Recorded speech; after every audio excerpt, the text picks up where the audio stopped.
আসসালামু আলাইকুম। আমার লাইফে সবচেয়ে বড় অভিশপ্ত কাজ ছিল রান্না। বাবা এবং আমার দাদা যখনই আমাকে রান্নাঘরে দেখতো, চুলার কাছে দেখতো, এমনি চিৎকার চেঁচামেচি শুরু করে দিত। আমি এখন সিগনেচার পণ্য হিসেবে রান্নাটাকেই বেছে নিয়েছি। আমি অনেক সাবজেক্ট নিয়ে পড়াশোনা করেছি। ফ্যাশন ডিজাইনের পাশাপাশি আমি 8টা সাবজেক্ট নিয়ে ডিপ্লোমা করেছি দেশে এবং বিদেশে। তারপর আমি রান্নাটা করতে ভীষণ পছন্দ করি।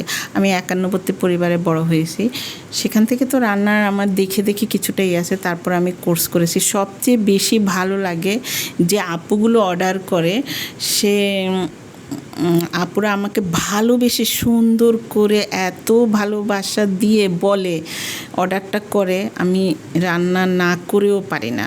এই যে আমার হাতে ব্যথা, আঙ্গুল কেটে গেছে, যার জন্য আমি গতকালকে একটা আপুকে হাজারবার সরি বলছি, নানার গ্রিলটা দিতে পারি নাই। তা আমার লাইফের সবচেয়ে বড় একটা পাওয়া হলো কামরুল ভাই রান্না মানে আমাকে অনেক উৎসাহ দিয়েছে এবং দেয়। উনি আমাকে যে সম্মানটা দেয়, আমার আসলে সত্যি মাঝে মাঝে কান্না আসে যে একটা মানুষকে এত সম্মান দিতে পারে। আমি সম্মান দিতেও ভালোবাসি, পেতেও ভালোবাসি। যাক, কামরুল ভাইয়ের জন্য অনেক দোয়া রইল, ভালোবাসা রইল।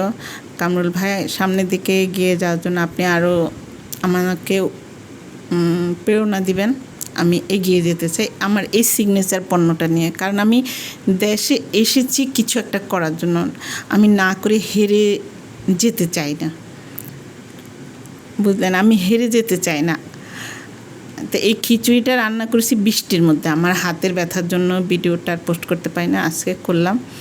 কেউ খিচুড়ি খেতে চাইলে আমাকে নক দিবেন, আমি মোহাম্মদপুর থেকে খাবার পাঠিয়ে দেব, ঠিক আছে? আমার সব আপুরা যেরকম বলে অর্ডার করে ভালোবেসে, আপনারাও বলবেন, আমি পাঠিয়ে দেব। তবে আমার খাবারটা বেশি পছন্দ করে লো ফ্যাট, তাই।